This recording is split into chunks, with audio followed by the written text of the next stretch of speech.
Paris, the city of light. তার বুকে দাঁড়িয়ে আছে এক অনন্য সৌন্দর্য সাকরেকো। মন্টমার্তা পাহাড়ের চূড়ায় অবস্থিত এই বাজিলিক এর নির্মাণ কাজ শুরু হয় 1875 সালে আর শেষ হয় 1914 সালে। এটি শুধু একটি ধর্মীয় স্থান নয়, বরং ইতিহাস ও বিশ্বাসের প্রতীক। এর সাদা গম্বুজ দূর থেকেও চোখে পড়ে, যা সময়ের সাথে আরও উজ্জ্বল হয়ে ওঠে এবং সূর্যের আলোতে ঝলমলে করে, এবং দর্শনার্থীদের কাছে এই দৃশ্যটি অত্যন্ত আকর্ষণীয় করে তোলে। বিকেলবেলা এখান থেকে প্যারিসের দৃশ্য দেখতে অনেক ভালো লাগে।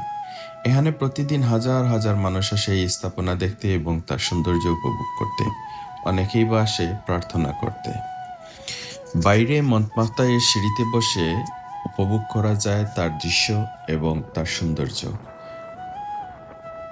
আপনি যখন হঠাৎ করে পাহাড়ের চূড়ায় উঠবেন এবং এই দৃশ্যটা দেখবেন, আপনার নিঃশ্বাস আটকে যাওয়ার মতো একটি দৃশ্য। সাকরেকো শুধু একটি বাজিলিক নয়, এটি প্যারিস শহরের প্রাণও বলা হয়। ধন্যবাদ সবাই।